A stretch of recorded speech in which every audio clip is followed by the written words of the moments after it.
Buenas tardes. ¿Me escuchan? Sí, profe. Buenas tardes. Buenas tardes, profesor, buenas tardes. Somos un montón. Está bien. Esperen que tengo un papelito acá. Buenas tardes, profe. Buenas tardes.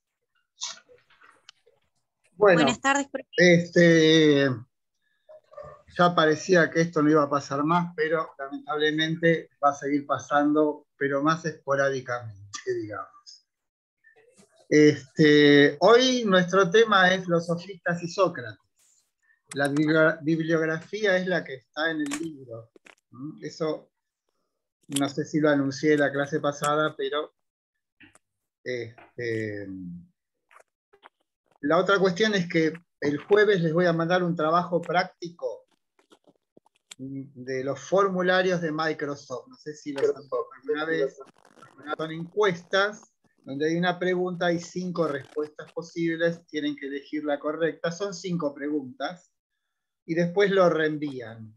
Todo eso tiene una corrección automática. O sea, yo determino cuáles son las respuestas correctas y automáticamente surge la nota. El martes que viene tendremos el trabajo práctico normal, va a estar referido a Platón.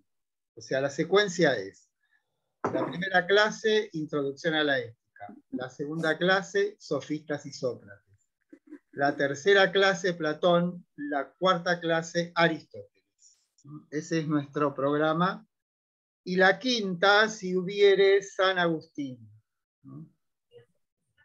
Después vendrá Kant en la segunda parte del cuatrimestre. Las preguntas, si las tienen que hacer, háganlas por el chat y después las respondemos al final de la clase. ¿Está claro? Sí. Bueno. Sí, profe. Vamos a hacer más alto. ¿Quieren que hable? No puedo. Sí, Estoy a 20 centímetros de la pantalla. Se escucha, se escucha. Más fuerte no creo que pueda.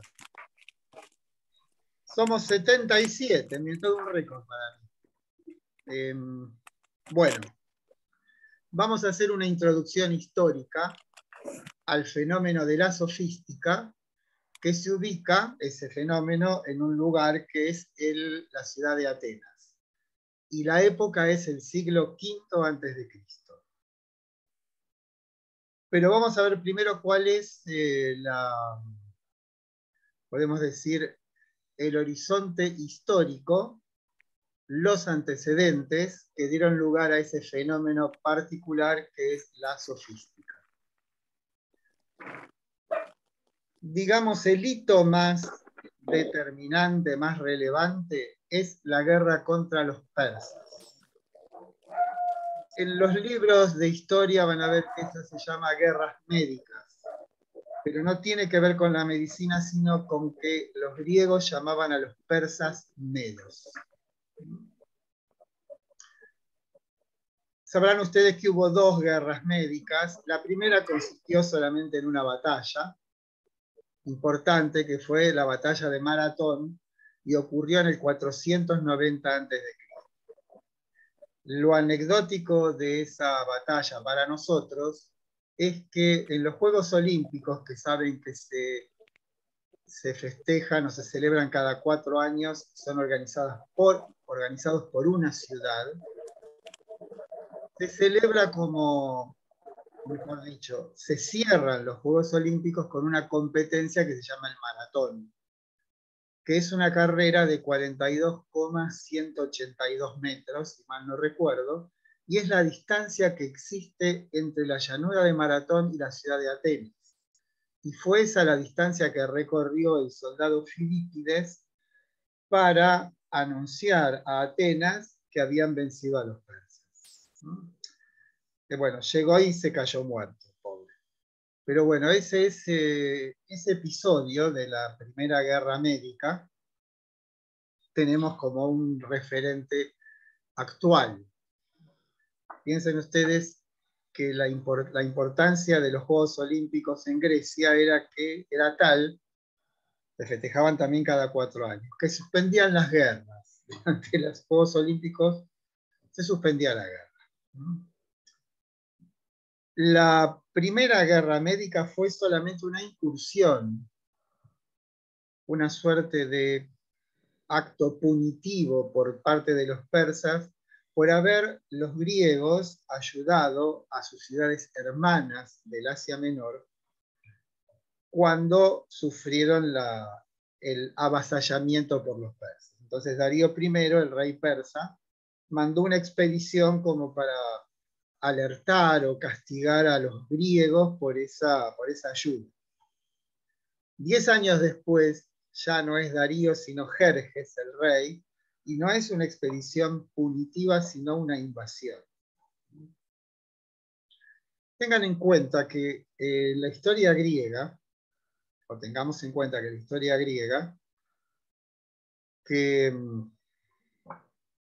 podemos fijar como su inicio en el 2000 a.C., los griegos no son autóctonos, provienen de una serie de incursiones o de invasiones o de migraciones de muchos pueblos llamados indoeuropeos. Indoeuropeo es el nombre de una unidad lingüística, no es una raza, que durante muchísimo tiempo fueron migrando desde lo que sería el centro de Eurasia hacia lo que hoy es Europa y Asia.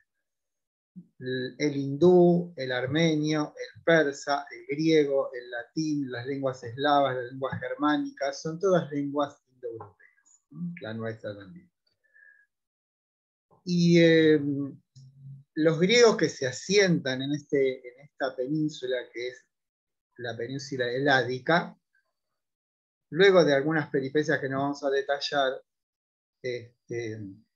a partir del siglo IX a.C. aproximadamente, se produce una casi masiva migración.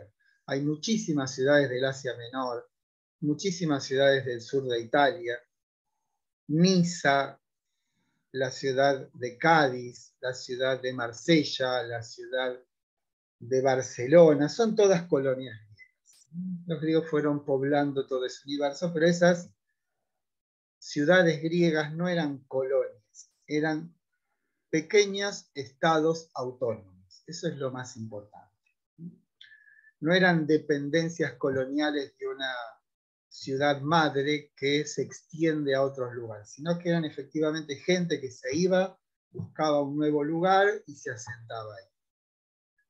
La condición de posibilidad de esos asentamientos es que en esa época no había ningún imperio predominante en la zona. Eso fue lo que permitió que de un modo más o menos pacífico muchísimos griegos se fuesen de su lugar de origen y se asentasen tanto en el Asia Menor, o sea, lo que hoy es Turquía, y como decíamos antes, el sur de Italia. O sea, Grecia, si dijéramos en el siglo VII o VI, era gran parte del Mediterráneo, pero no era un gobierno centralizado, eso es lo importante, pequeñas ciudades. Y esas pequeñas ciudades lo que tuvieron que dirimir, sobre todo en sus orígenes, cuando se asentaron, cuando se establecieron, fue la manera de gobernarse. Y ahí surge un invento griego decisivo, que es una manera de gobernarse en la cual los individuos lo hacían a través de asambleas, y esas asambleas dictaban leyes. Para eso tuvo que ver también la reaparición de la escritura. Entonces, digo esto no es que no me acuerde de las guerras médicas, pero sí quería mostrar cómo es que se generaron, se fundaron todas estas ciudades que los persas luego toman, ¿no?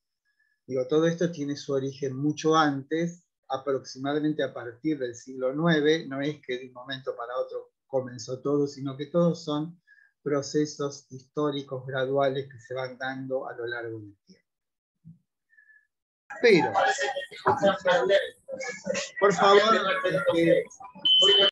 por favor, los micrófonos. Lo interesante, importante, relevante de esta constitución de nuevos pequeños estados autónomos es que muchos de ellos se inventó una nueva manera de gobernarse, y esa manera de gobernarse era de un modo colegiado. Los habitantes, ciudadanos de esas ciudades, polis, se constituyen en asambleas, discuten sus decisiones, y esas decisiones toman la forma de leyes que se escriben. Ese es el hecho decisivo. Esto es, no hay reyes en esas comunidades. No hay un poder imperial, sino que se autoconstituyen como pequeños estados autónomos. Eso es lo importante. Y en esos pequeños estados autónomos, como decimos, la forma de gobernarse son las asambleas, y las asambleas determinan leyes. Ahora, dentro de la asamblea, lo que resulta absolutamente relevante es el ejercicio de la palabra. ¿Por qué? Porque si yo no puedo hacer que triunfe mi interés a través de la fuerza, el único medio que tengo para triunfar en el mundo de la asamblea es utilizar de un modo adecuado el don de la palabra. Son muchos los helenistas que fijan el origen de la razón, tal como nosotros lo entendemos, esto es como una instancia argumentativa, y esa instancia argumentativa implica una cierta destreza en el uso de la palabra. Bueno, en esa destreza está cifrado de algún modo el origen de la razón como tal. Bueno, ese es el origen de esas ciudades griegas del Asia Menor que los persas avasallan, y el subsiguiente apoyo de sus ciudades madres como Atenas a esas ciudades hijas. Pero, insisto, eran pequeños estados autónomos. La Segunda Guerra Médica, entonces volvemos, nos adelantamos unos 500 años, fue 10 años después de la primera y fue en el 480, y como decía, no fue una incursión punitiva, sino una invasión de un ejército absolutamente imposible de detener por los griegos.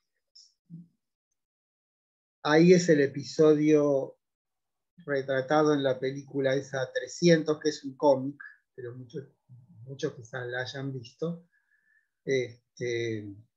donde 300 espartanos y 7.000 soldados griegos detienen durante varios días a los persas en un lugar que se llama las Termópilas, ¿no? El lugar de las piedras calientes. Es un lugar de paso necesario muy estrecho entre el mar y la montaña, paso necesario en ese momento, y ahí es donde les hacen fuerza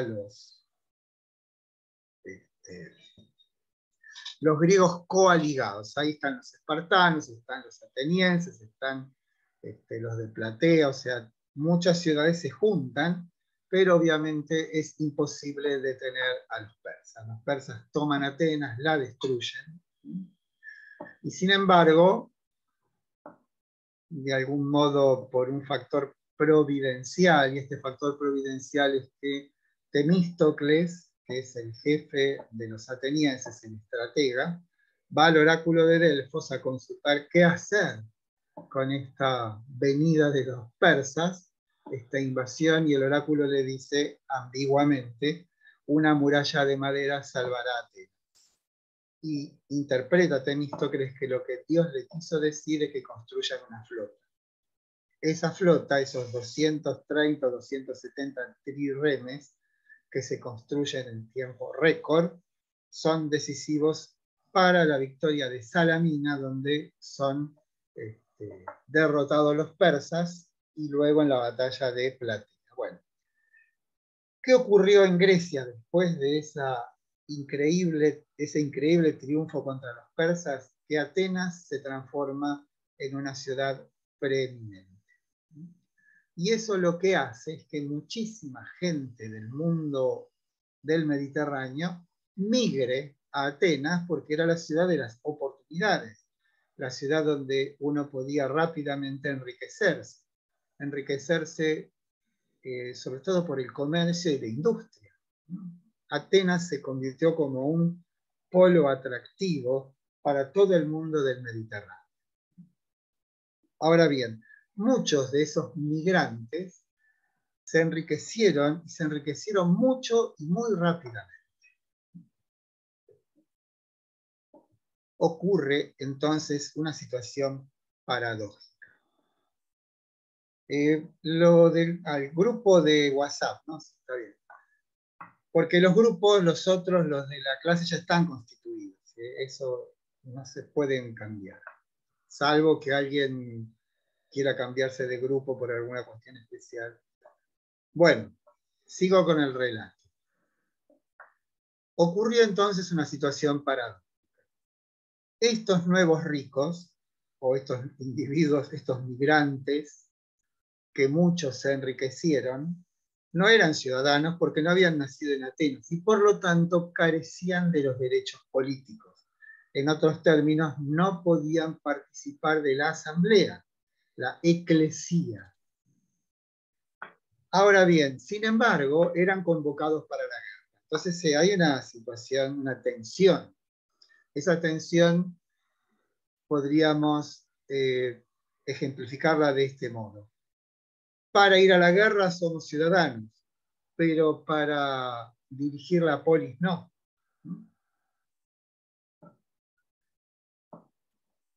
Llega entonces a una solución que se llamó reforma hoplita. Un hoplita es un soldado griego de infantería, ¿no? La reforma hoplita consistió en lo siguiente: todos aquellos que no siendo ciudadanos atenienses, pero siendo individuos libres, si se financian el equipamiento, pasan a ser automáticamente ciudadanos y por lo tanto ocupan un lugar en la asamblea, esto es, forman parte del gobierno de la polis, adquieren derechos políticos. Esto lo que produjo fue claramente un cimbronazo, digamos, una conmoción dentro de la política ateniense, porque muchos individuos no atenienses empezaron a formar parte del gobierno. No, esto está, se los cuento a ustedes, no hay texto para esto. Si quieren un texto, con el libro Los griegos de Quito o cualquier libro de historia se los va a contar, pero no de esta manera porque esto está orientado hacia un hecho particular que es el advenimiento de la sofística. O sea, tomen apuntes, escuchen, la clase seguramente quedará grabada. No me pongan nerviosos. El hecho es entonces que en el mundo de Atenas, participar de la asamblea tenía como una suerte de condición que uno pudiese desplegar sus argumentaciones con cierta aptitud, con cierta idoneidad. Y muchos de estos individuos que advienen o forman parte de la asamblea sin la preparación, sin la educación que sí tenía un joven ateniense, quedan rápidamente en desventaja. ¿Por qué? Recordemos siempre que el uso eficaz de la palabra es un instrumento de poder decisivo en el mundo ateniense. Y dado que ellos no tienen esa formación que sí tienen los atenienses nativos, quedan, como digo, rápidamente en desventaja. ¿Cuál es la solución a la que recurren? Contratan profesores. ¿Qué les enseñan esos profesores? La retórica y la dialéctica. ¿Qué es la retórica? El arte de persuadir a muchos. ¿Qué es la dialéctica? El arte de persuadir a uno en, por ejemplo, el mundo de los tribunales. ¿Está claro? En un momento dado, entonces, y debido a esta crisis que produce la transformación política y la transformación de la población de Atenas, se desencadena este fenómeno inesperado. Aparecen entonces en Atenas decenas de profesionales de la palabra, sobre todo, que son contratados justamente para educar para formar a estos individuos que, careciendo de la formación necesaria, quieren adquirirla rápidamente para que su desventaja en la asamblea quede equilibrada. Y lo que le enseñan fundamentalmente es el uso del lenguaje. ¿Para qué? Para persuadir. Lo esencial de ese uso del lenguaje es aprender a convencer a través de una argumentación, podemos decir, lúcida. Les digo por otra parte que los sofistas cobraban fortunas. Quizás la única época de la historia de Occidente donde alguien se hizo rico dando clases fue en la época de los sofistas. Creo que no hubo otra.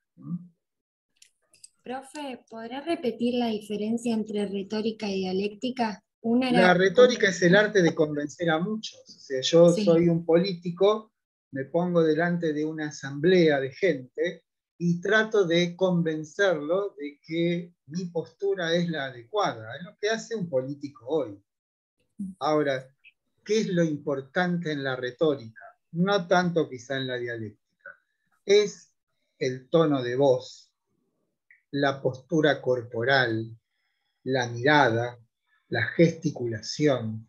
Todo eso es importantísimo. Hoy diríamos son artes actorales, pero en ese momento era decisivo para tener algún futuro político poder articular toda esa serie de destrezas en una única disciplina que llamaríamos la retórica.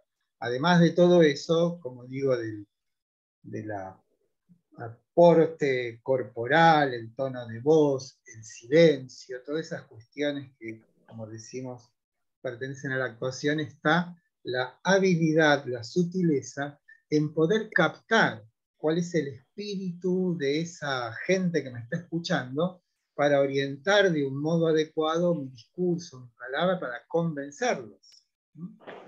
¿Sí? Ahora, no es lo mismo que yo tenga que ir al tribunal y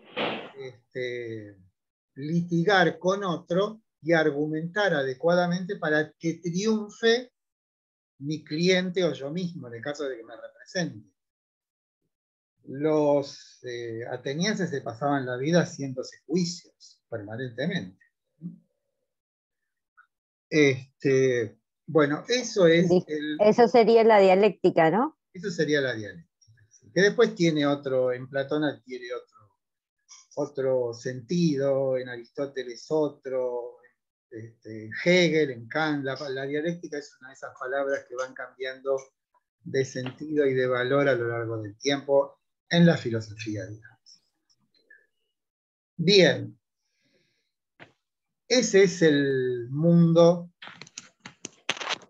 que, digamos, hace o produce el advenimiento de estos profesores que, recuerden ustedes, no son atenienses, que van a Atenas, que tiene que ver todo esto con una transformación económica, con la aparición de una nueva clase productiva.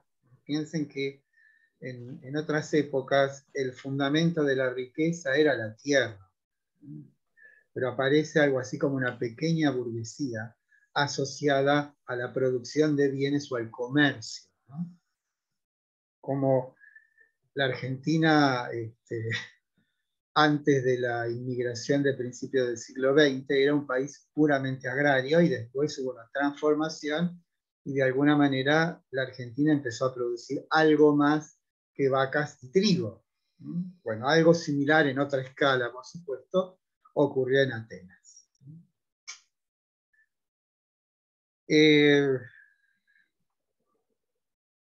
Bueno, pero ¿qué es lo que ocurre? Ocurre que más o menos en la segunda mitad de ese siglo V, hay un dirigente político notable que se llamaba Pericles, que lo que hace es algo, bueno, es una cuestión también histórica, que tiene que ver con que los atenienses, junto con los demás, o muchas de las ciudades griegas, configuran una liga defensiva ante la posibilidad de una nueva invasión persa. Se llamó eso la Liga de Delos, y cada ciudad tenía la obligación de depositar bienes o dinero en esa isla de Delos para esa posible nueva incursión persa. Pero ocurrió que no hubo tal incursión, los persas nunca más pisaron el suelo griego, sí lo hicieron con su dinero, pero nunca con un ejército, ¿no? Para sobornar, para transformar, para evitar, bueno.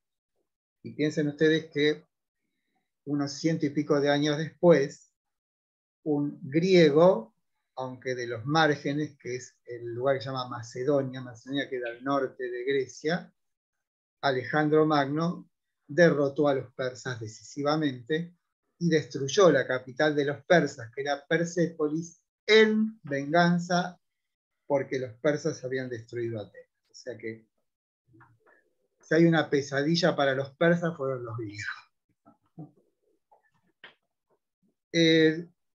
Lo que hace Pericles es decir, ¿cuál fue la ciudad que más padeció la invasión persa? Nosotros los atenienses. ¿Quién hizo más para derrotar a los persas? Nosotros los atenienses. Tomó entonces el tesoro de la isla de Delos, se lo llevó a Atenas y con eso construyó lo que hoy, cuando vamos a Atenas, vemos en la Acrópolis. Acrópolis es la parte alta de la ciudad. Esto es el Partenón, la subida de los Propileos, el templo de las Cariátides, todas esas maravillas son el resultado de una exacción de alguna manera ilegal por parte de Pericles.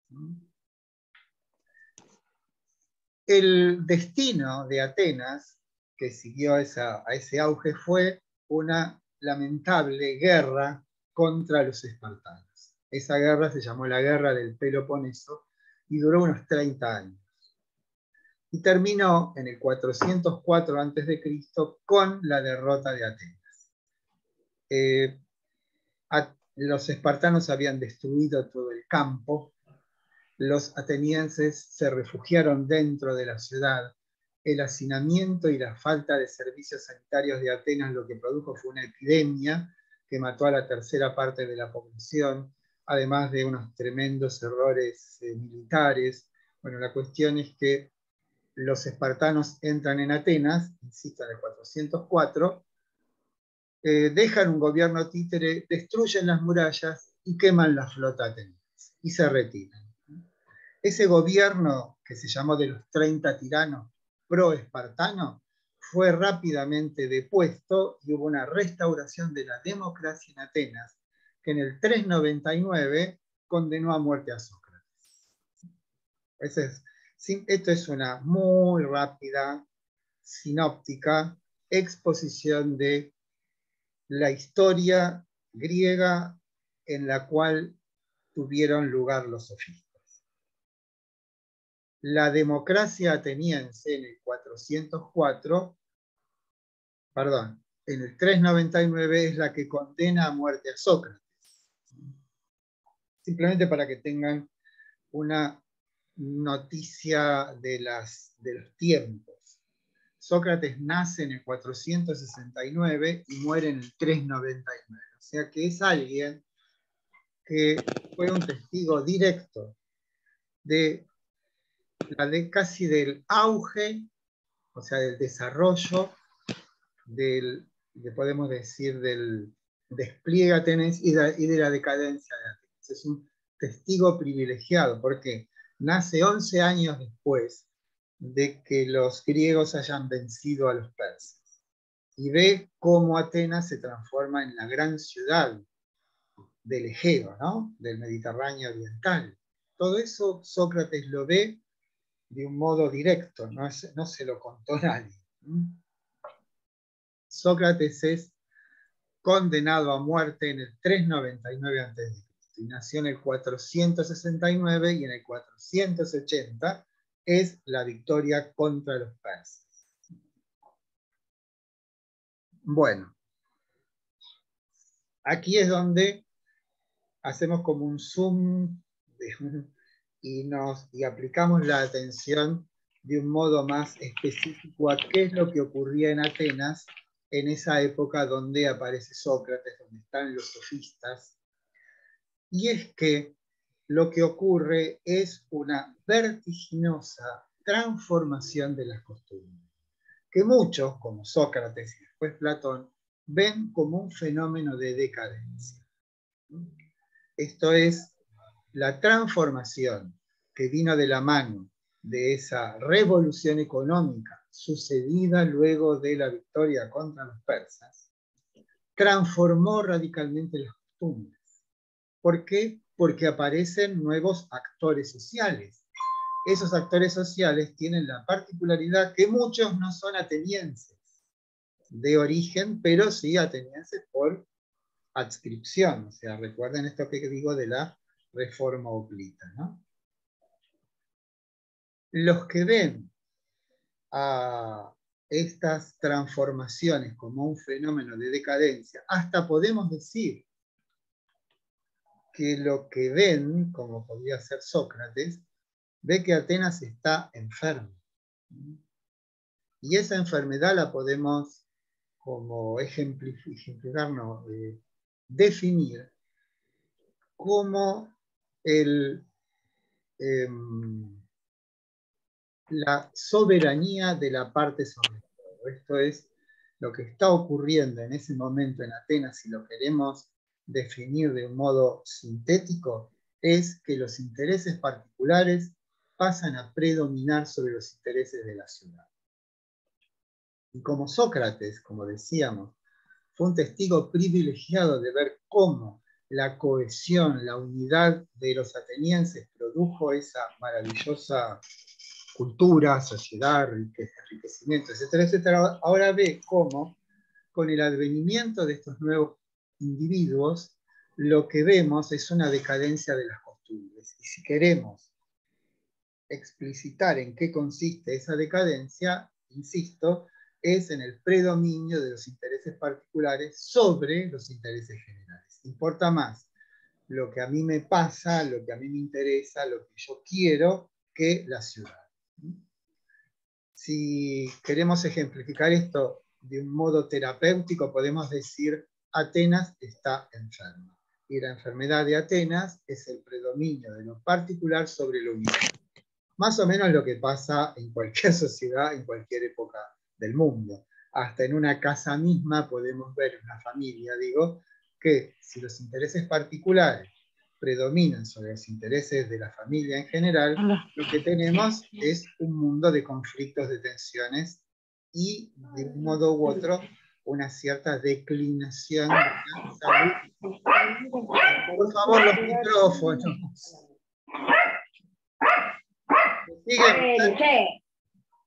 ¿Me siguen? Sí, sí, se entendió. Esto es todo lo que estaba pasando. Ahora podemos ver esto con la óptica de un médico. ¿Qué hace un médico? Observa el fenómeno. O sea, en todo caso vamos al médico y nos observa. Luego de la observación, ¿qué viene? El diagnóstico. Y luego del diagnóstico, ¿qué viene? La terapéutica. Y eso es lo que termina en el espíritu de este hombre llamado Sócrates. Y aquí aparecen toda una serie de episodios,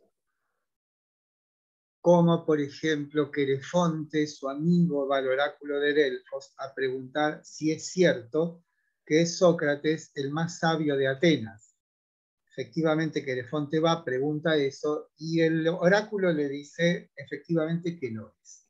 Sócrates, de un modo un poco neutral, se ve como sorprendido ante... Ahora después le cuento que estoy Todavía no lo mataron a Sócrates, perdón, Noelia. Esperá que lo maten todavía. Estamos contando la historia de por qué lo van a matar. Disculpe, no se escuchó bien. ¿Podría repetir qué fue lo que dijo el oráculo? Que sí, que era realmente el más sabio de Atenas. Y Sócrates de algún modo se siente sorprendido y hace una suerte de tímido intento de comprobación de si efectivamente lo que dice el oráculo es verdadero o no.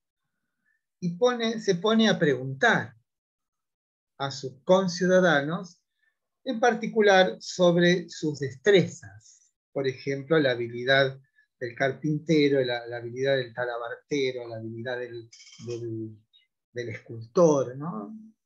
Esto es una ficción, pero una ficción pertinente y pedagógica.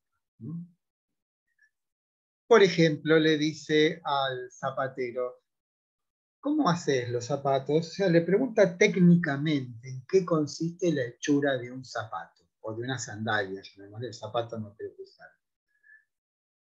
Llega un momento en que efectivamente con toda idoneidad el interlocutor de Sócrates describe con precisión cuál es la técnica necesaria para la construcción o el diseño de las mejores sandalias. Pero hay un límite en esa fluida conversación, y es cuando Sócrates le pregunta, y además de todo eso, ¿vos tratás de que esa sandalia sea bella? Por supuesto, le diría su interlocutor. Entonces Sócrates le pregunta, pero ¿y qué es la belleza? Es en ese momento límite donde el interlocutor de Sócrates ya no sabe responder. No puede responder. O cuando le decimos a alguien si le gusta una música y le decimos, ¿te gusta porque es armoniosa? Por supuesto. Bueno, ¿qué es la armonía? Y ahí es donde hay un límite claro entre qué tipo de conocimientos. Los conocimientos que provienen de la experiencia, y aquí es una puntualización importantísima, ¿sí? Que es la siguiente. El conocimiento de la experiencia siempre me da un modo de conocer que es de lo general, pero nunca de lo universal. ¿Qué quiero decir con esto? Yo puedo ver cómo se construye una sandalia, cómo se diseña, pero no puedo saber en qué consiste algo que está más allá de esa construcción, que es qué significa que esa cosa sea bella.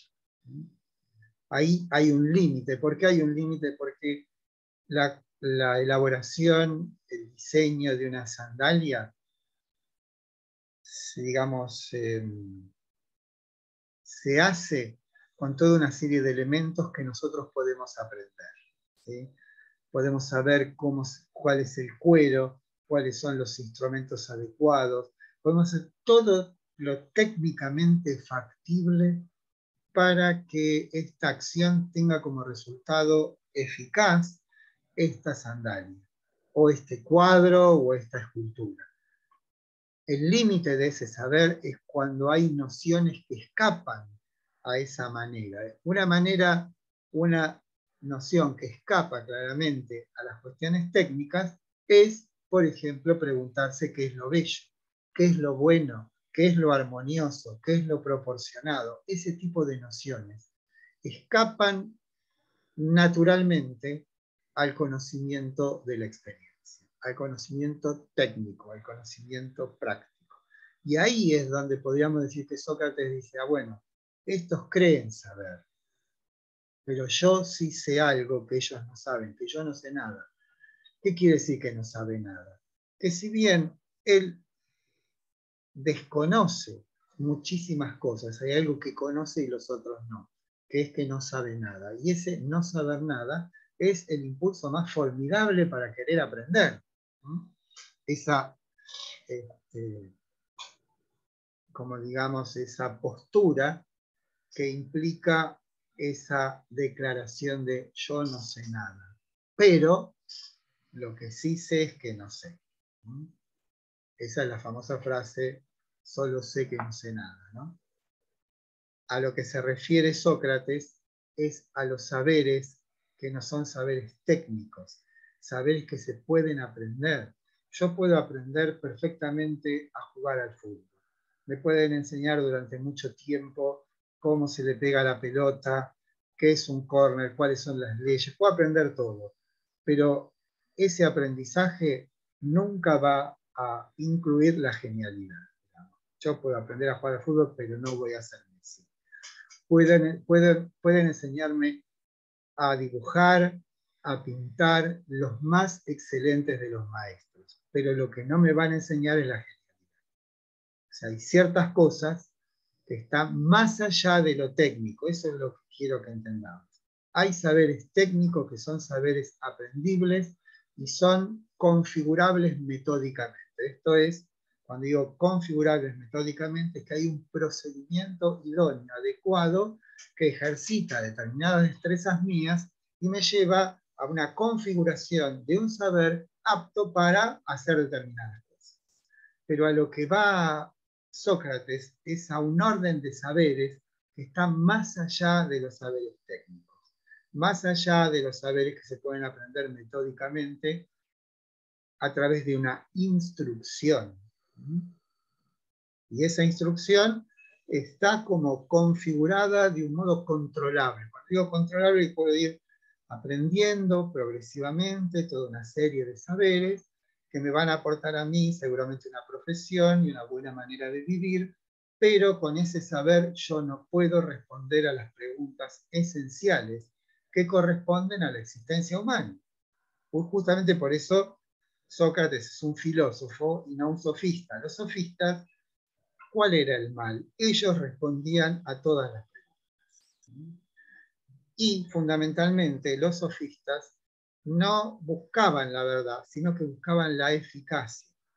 Lo que importaba en la práctica sofística es el triunfo, pero no la verdad.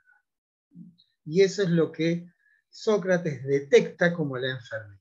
O mejor dicho, los sofistas no son la causa de la enfermedad, sino que son el síntoma de la enfermedad.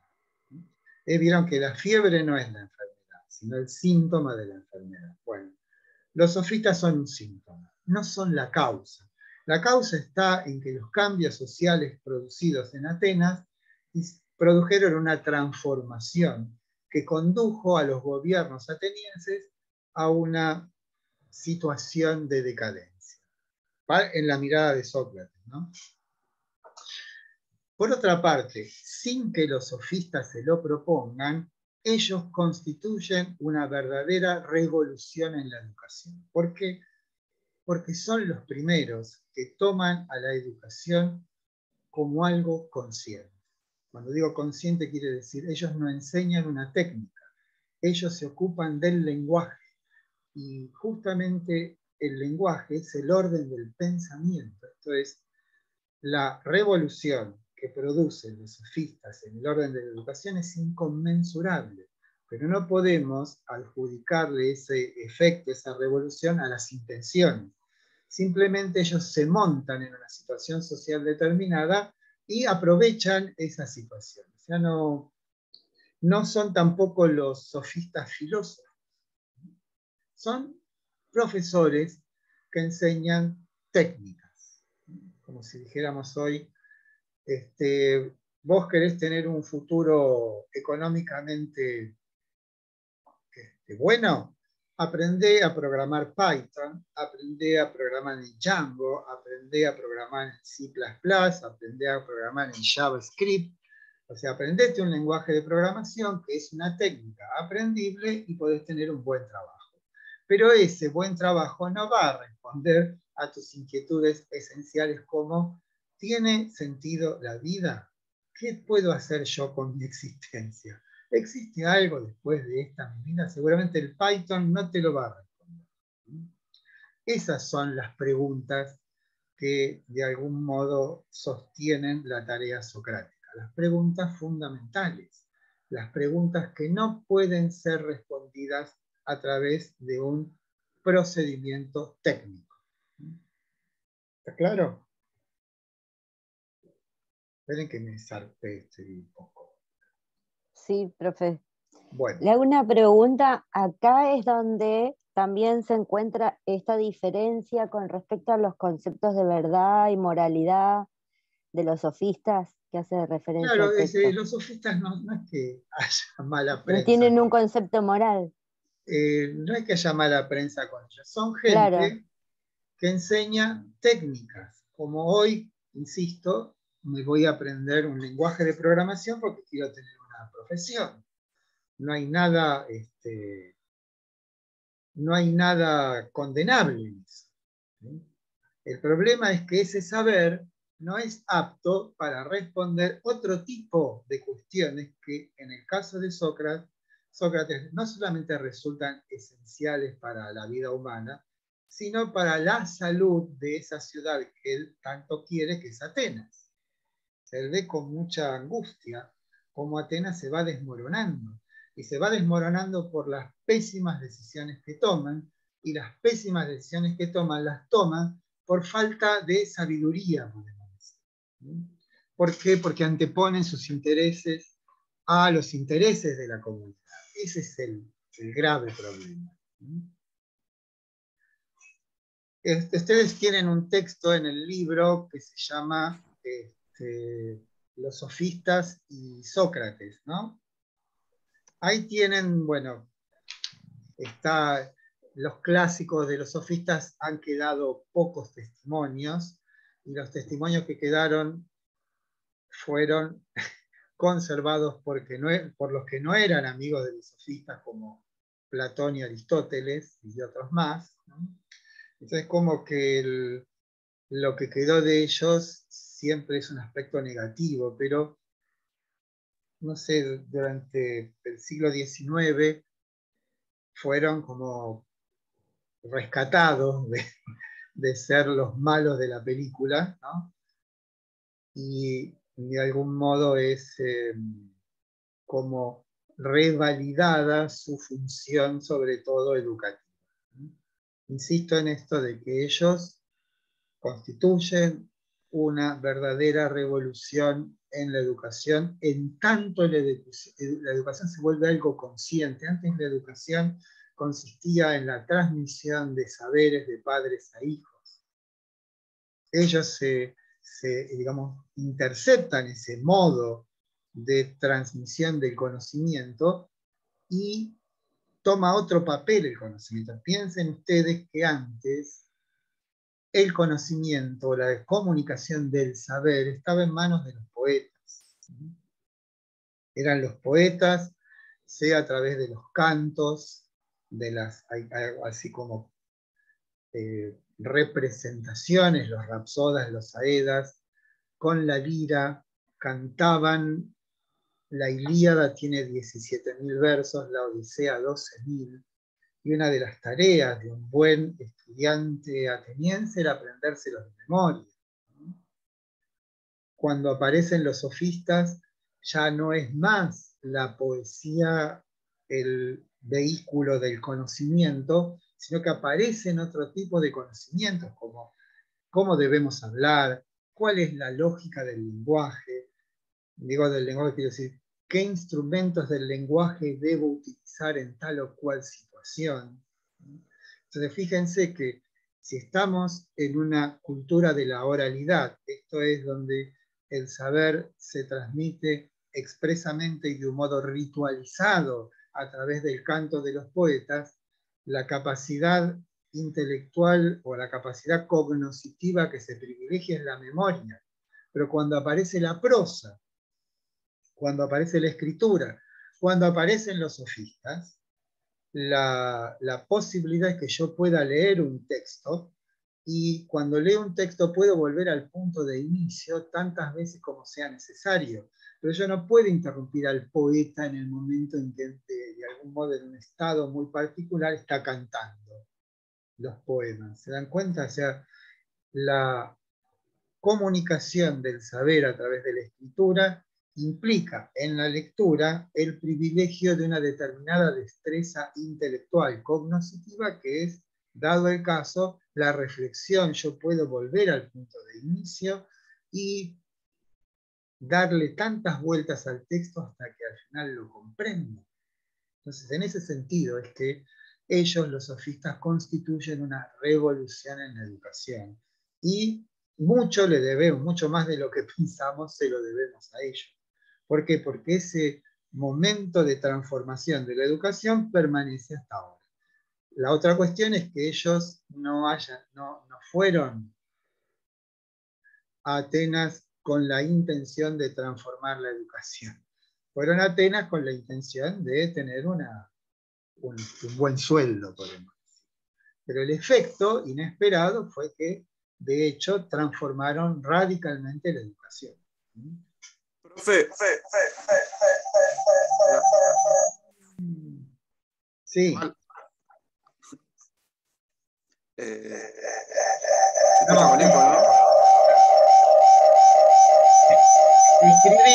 Escribilo, Rodrigo, porque estamos en el espacio. ¿Está claro todo esto?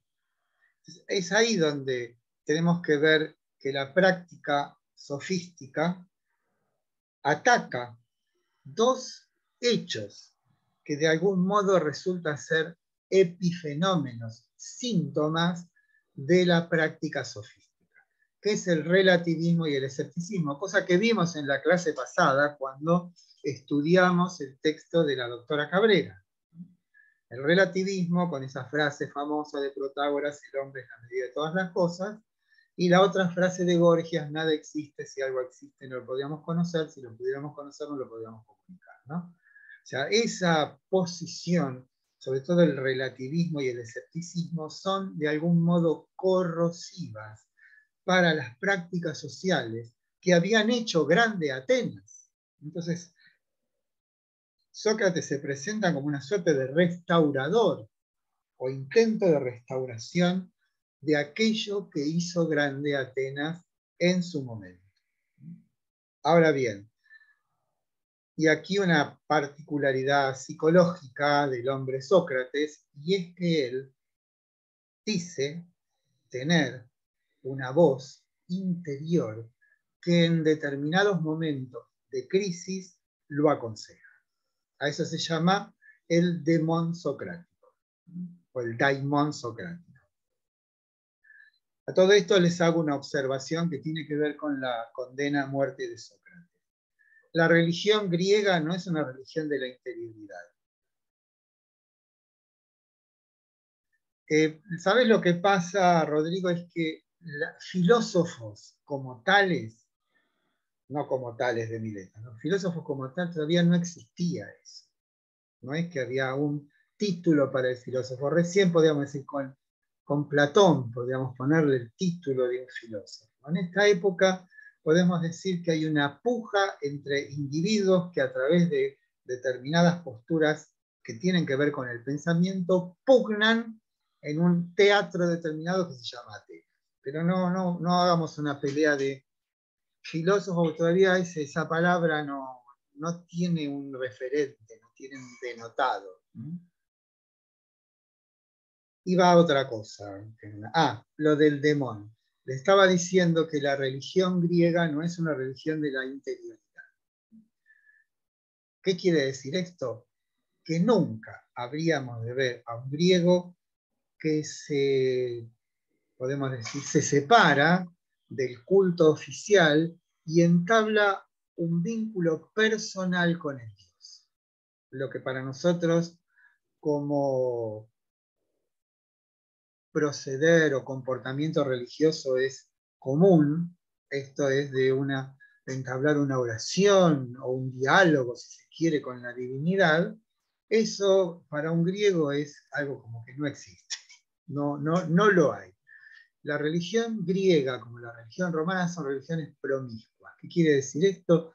Todo se hace a la luz, eso quiere decir promiscuo, ¿no? Todo está a la vista. No hay tal cosa como un vínculo personal e individualísimo entre yo y la divinidad.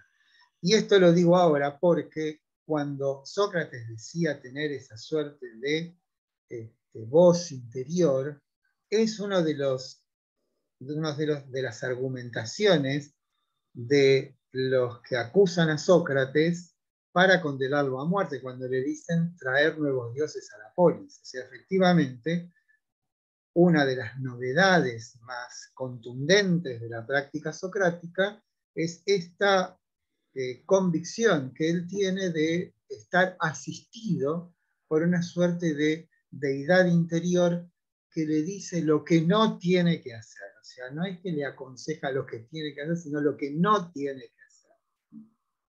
Entonces, tengamos en cuenta para la construcción de nuestro personaje Sócrates esta peculiaridad del Sócrates vivo de sostener la convicción, la creencia, la vivencia de que hay una deidad particular que él tiene y que le aconseja.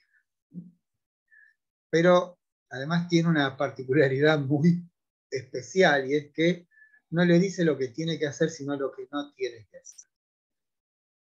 Sí, se está grabando la clase, ahora que la veo se está grabando. Pero acostumbrémonos a que la presencialidad sea la norma para las clases. No nos perdamos con estas cuestiones que ya bastante daño han hecho. Yo no les puedo decir lo que eran los exámenes en esta época de virtualidad. Las barbaridades que he leído, las copias obscenas.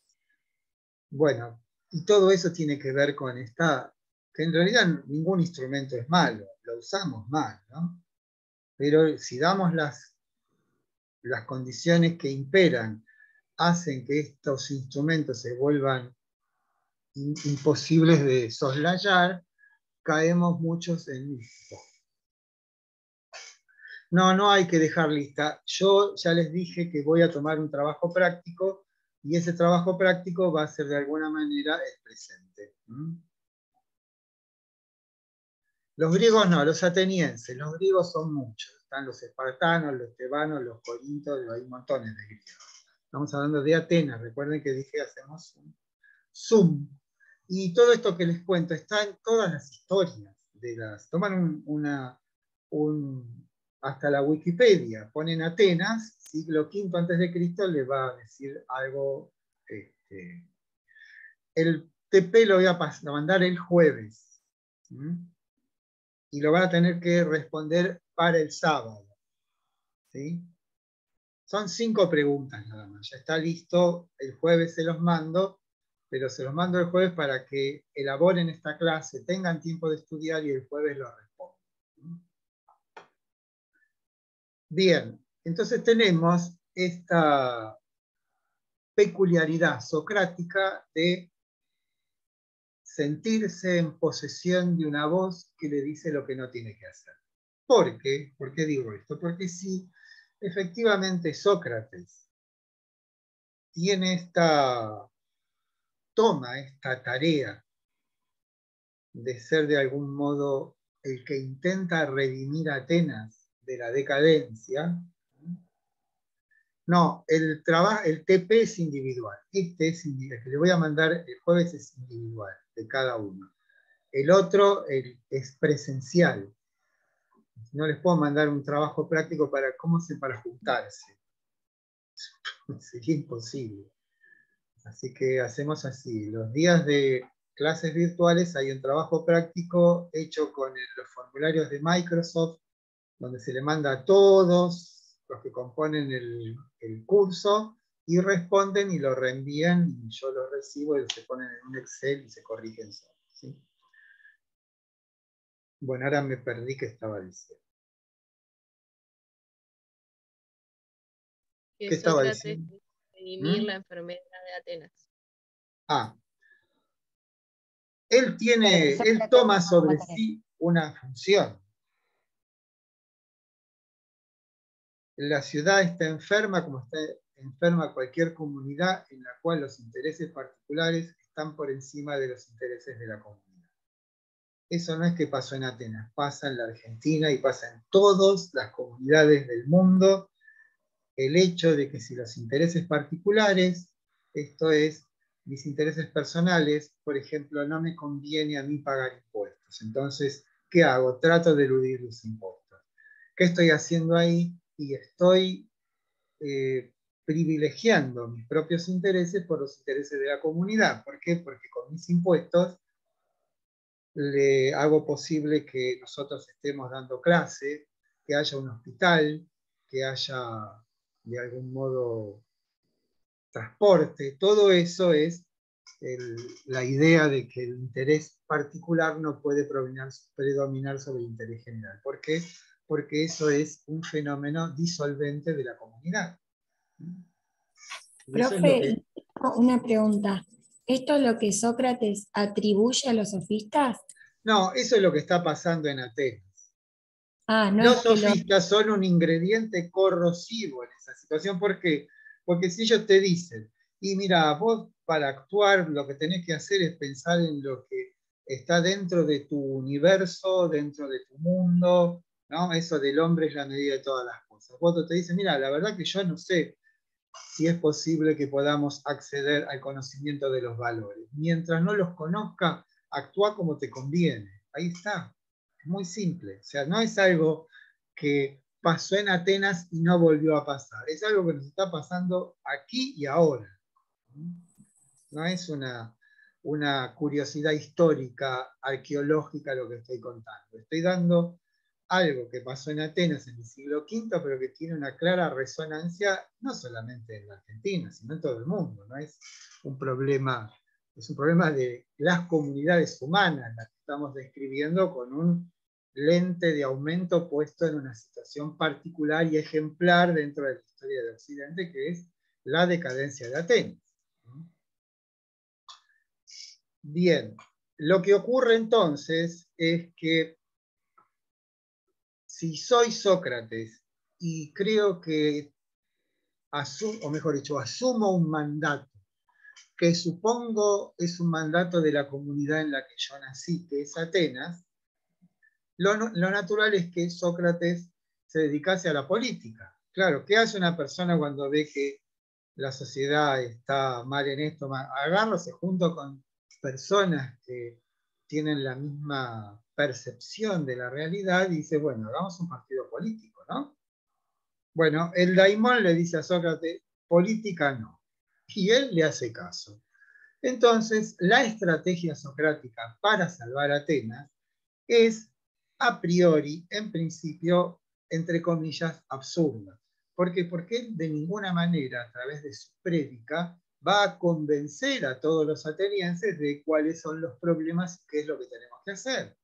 O sea, está como, en principio, destinada al fracaso la práctica socrática, porque lo que como no puede hacer política va a ir persona por persona. Y aquí una parte, y es que la práctica sofística, perdón, la práctica socrática, acto fallido, la práctica socrática que tiene un nombre, ese nombre se llama mayéutica. Y la mayéutica es el arte de su madre, que se llamaba Fenarete, que era partera. Entonces, el procedimiento socrático para redimir a Atenas de los males que están disolviendo la trama social, le va a tomar el nombre de la mayéutica.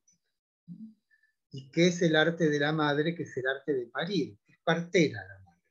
Ahora, ¿qué es lo que va a hacer Sócrates? ¿Cuál es la analogía entre alguien que trae gente al mundo y la tarea socrática? Que lo que Sócrates va a hacer es parir nuevos hombres. Producir a través de la palabra una transformación radical de las convicciones de sus interlocutores para de esa manera transformar a Atenas en total. ¿Sí? Y aquí otra puntualización revolucionaria, o mejor dicho, que pone el acento en lo revolucionario de la tarea socrática, que es la novedad absoluta de que alguien cure a través de la palabra. O sea, todos los psicoanalistas del universo son deudores de Sócrates. ¿Por qué? Porque el intento de transformar a alguien a través de la palabra, a través de la persuasión, es una creación socrática. Cuando van al psicoanalista y le cuentan lo que les pasa, o vamos al psicoanalista y le contamos lo que nos pasa, estamos reproduciendo la estrategia socrática para transformar las convicciones de los individuos. Por supuesto que un psicoanalista tiene como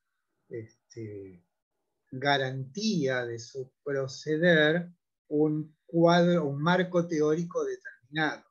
Lo que tenía Sócrates como garantía de la posible eficacia de su tarea era que él está persuadido de que existe en nuestro interior algo más profundo, más hondo, más verdadero, que reside en nuestra alma. Pero después vamos a ver en qué sentido tiene esa garantía de la existencia de algo espiritual en nosotros y al que debemos recurrir. Cuando Sócrates iba caminando por Atenas y veía a todo el mundo ejercitándose, como si hoy pasamos y vemos a todo el mundo haciendo gimnasia, bueno, ¿cómo se llaman estos lugares donde la gente va a hacer gimnasia? Gimnasio. Bueno, gimnasios. Y Sócrates va y le dice, está bien que se ocupen del cuerpo, pero estaría mejor que se ocupen un poquito del alma, ¿no? Decía Sócrates. Y otra frase socrática que la pueden grabar para toda la vida en su alma, espíritu o mente, es: una vida sin examen no merece ser vivida. O dicho de otra manera, una vida sin examen no es una vida humana. Esto es, una vida que no se vuelve sobre sí misma y reflexiona sobre el sentido de sus acciones, no es una vida humana. O sea, quien vive de un modo espontáneo, quien vive sin pensar, es una vida natural, similar a una vida animal. ¿Por qué? Porque justamente no pone en acto lo que resulta ser lo esencial de lo humano, que es el pensamiento. Y del pensamiento, la orientación del pensamiento a la acción. Y esa orientación del pensamiento a la acción solamente puede ser eficaz, buena, si hemos reflexionado. Recuerden lo que estudiamos en la clase pasada de cuándo es que me transformo en un hombre ético, en una persona ética. Cuando al sentir, experimentar que hay un conflicto moral y tomo una decisión, y esa decisión lo que provoca en mí es que vuelva sobre mí mismo y trate de establecer, de evaluar cuál fue el fundamento de esa acción. Ahí ya me transformé reflexivamente en un individuo ético. ¿Se acuerdan? Bueno, la tarea socrática de transformar las convicciones de sus conciudadanos es a través de un procedimiento que él llama mayéutica, tomando prestado ese nombre de la tarea de su madre, que es la de ser partera. Que no quiero olvidarme de nada. Bueno, para ejemplificar, para mostrar más que para ejemplificar en qué consiste la tarea socrática, vamos a tomar uno de los tantos diálogos que escribió Platón. Recuerden ustedes que Sócrates no escribió nada, no porque no supiera escribir, sino porque no quería confiar seguramente su pensamiento a la escritura. ¿Por qué? Porque la escritura no es confiable. Hay un diálogo de Platón que se llama, ¿dónde está? En el Fedro, donde el mismo Platón destruye a la escritura. ¿Por qué? Porque la escritura destruye a la memoria. ¿Y por qué? Porque los libros, cuando les preguntas algo, no contestan. En cambio, un maestro sí contesta. O sea, en Platón se ve todavía la resistencia en el propio mundo de Atenas frente a la resistencia a una cultura de la escritura. ¿Sí? Tengan en cuenta esto, que el primer testimonio de que alguien esté leyendo en voz baja, o sea, para sí mismo, es del siglo V después de Cristo, y es San Agustín el que observa a su mentor, de alguna manera San Ambrosio de Milán, leyendo en voz baja. O sea, la lectura no fue que algo que de pronto la gente empezó a leer, no. Las escrituras más antiguas están todas en mayúsculas y no tienen signos de puntuación, lo que implica claramente que la lectura eran colectivas. La escritura era un complemento de la oralidad, no era un género autónomo. Muchísimo tiempo después, mucho tiene que haber pasado para que la escritura se transforme en lo que soy. Hasta la invención de la imprenta, los libros eran escasísimos y carísimos, y se leían en grupo, ¿sí? ¿Por qué? Porque imagínense que había empresas de copistas. ¿Dónde se copiaba? ¿Dónde se escribía? En papiro. El papiro se escribía de un solo lado y no era algo inmune a la humedad, etcétera, etcétera. O sea que pasó mucho tiempo para que aparezca algo así como un libro. Bueno, lo que Platón fue discípulo de Sócrates durante 8 o 9 años, desde los 20 años de Platón hasta los 28, 29 o 27, no está muy claro eso. Y después de la muerte de Sócrates, lo que hace Platón es escribir toda una serie de pequeñas obras llamados diálogos socráticos, donde tiene la intención, es una intención de guardar en la memoria de la humanidad a ese hombre que era Sócrates, y lo hace a través de estos diálogos que llaman, insisto, socráticos, donde muestran un Sócrates vivo. ¿Qué hacía Sócrates? Andaba por Atenas, se ponía a discutir.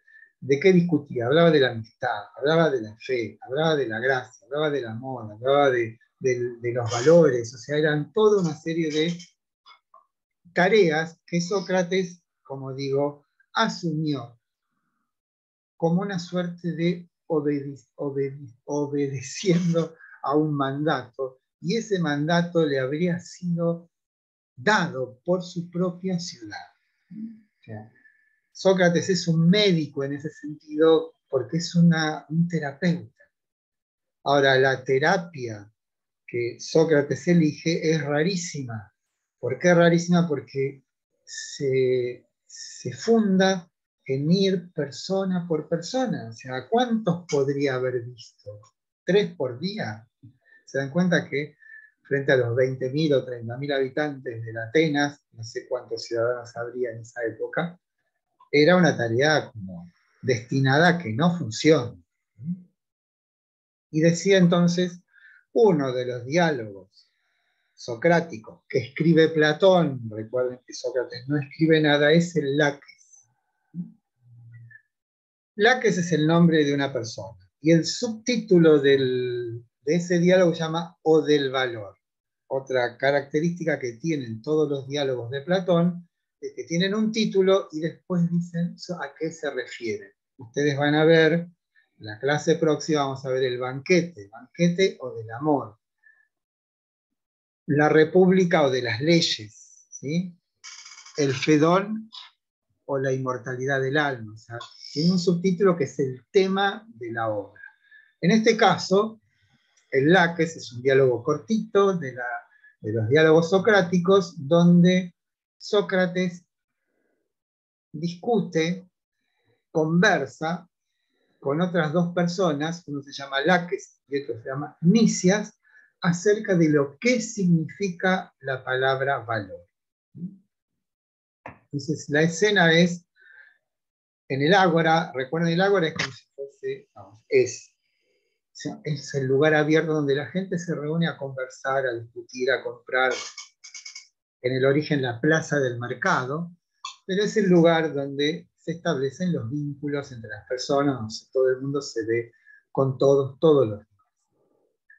Y Sócrates deambula por el ágora y encuentra a Laques y Nicias que están conversando, discutiendo acerca de si es pertinente o no enviar a los jóvenes a una academia militar recientemente inaugurada en Atenas para que los jóvenes aprendan el arte de la guerra. Entonces Laques dice, a mí me parece que el arte de la guerra se aprende en el campo de batalla, y el otro dice, a mí no me parece mal que uno aprenda teóricamente las diferentes estrategias y conductas para después aplicarlas en el campo de batalla, ¿no? Esa es la discusión. Y aparece Sócrates y lo hacen terciar en la conversación.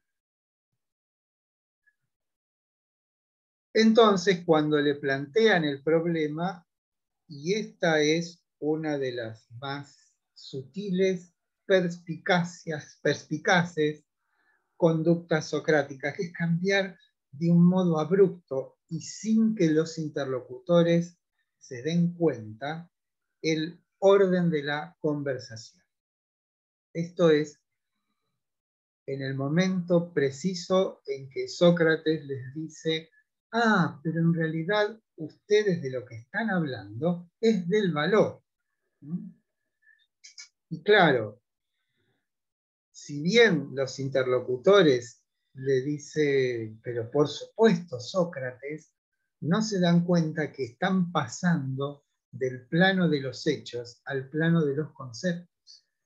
Yo puedo ejemplificar de mil maneras si es mejor o peor aprender o no el arte de la guerra en el campo de batalla, y estoy hablando siempre de ejemplos, de hechos que ocurren en el espacio y el tiempo.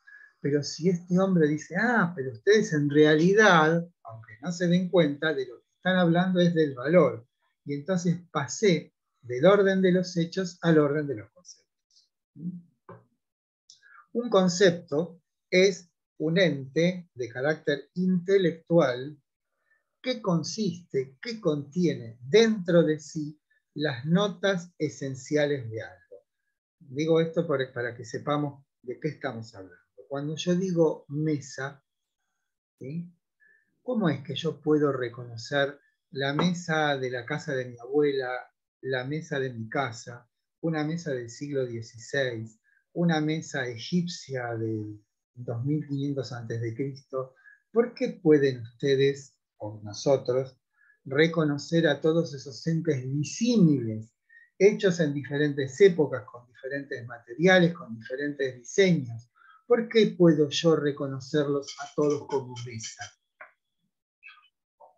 Se los digo porque hay un concepto de mesa que contiene en sí todos los elementos esenciales. Yo veo un ente que está en el espacio, que tiene una tabla, ¿sí? Y tiene una pata, dos patas, tres patas, las que fuere, y sirve para poner cosas o para comer, etcétera, etcétera. Digo mesa. ¿Por qué lo hago?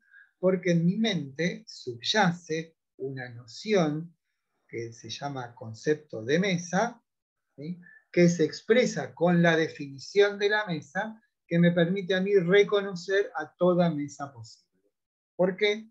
Porque en el contenido de ese ente tan particular que está en mi cerebro, o en mi mente, o en mi alma, depende de qué concepción tengan de la inteligencia,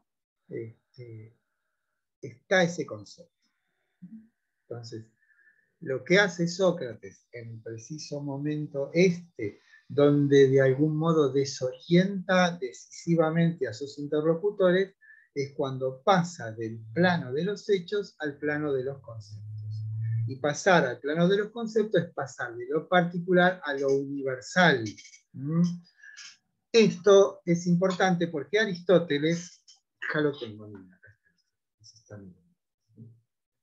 Aristóteles, en una historia de la filosofía que él escribe, que está al principio de la metafísica, le adjudica a Sócrates el origen de la ciencia. ¿Por qué? Porque el conocimiento tiene su forma más excelente en la ciencia.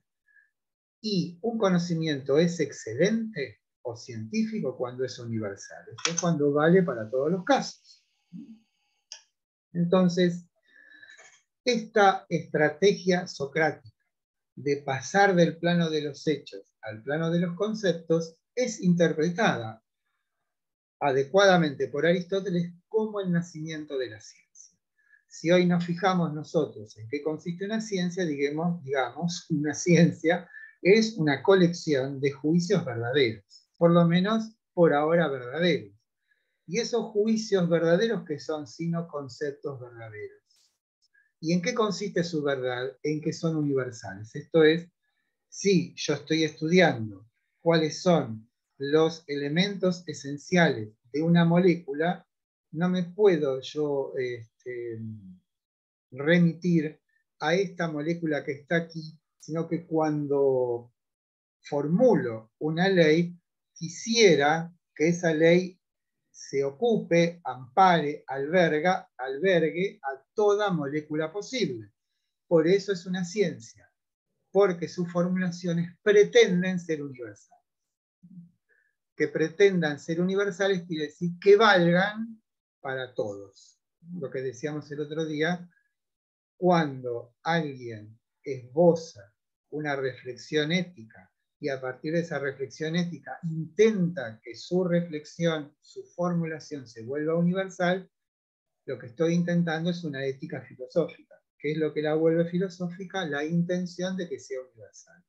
Del mismo modo, cuando alguien pretende que una formulación sobre lo que fuere se vuelva universal, esa formulación tiene el carácter de científica. Algo es científico cuando pretende abarcar la totalidad de los hechos. Entonces, ese momento preciso en el que los interlocutores de Sócrates se ven de algún modo confundidos, pero en última instancia asienten a la sugestión de Sócrates cuando les dice, bueno, pero en realidad estamos hablando del valor, ese cambio del plano del discurso es decisivo. ¿Por qué? Porque estamos pasando, insisto, del plano de los hechos al plano de los conceptos. ¿Está claro? Sí. Entonces, el acto siguiente, porque es como una obra de teatro esto, como verán, Sócrates le dice a Laques, yo no me acuerdo muy bien, pero, y para vos, Laques, ¿qué es el valor? Entonces supongamos que Laques se aclara la voz, toma una postura de alguien que va a decir algo importante, y dice, el valor consiste en el campo de batalla, mantener siempre la posición y no retroceder jamás. Sócrates lo llena de elogios. Pero, le dice, he sabido que tanto los espartanos como los tracios simulan en algún momento de la batalla retroceder y de un modo previamente ya coordinado se dan vuelta y contraatacan. ¿Sí? Con lo cual, ¿qué pasa con la definición de Laques?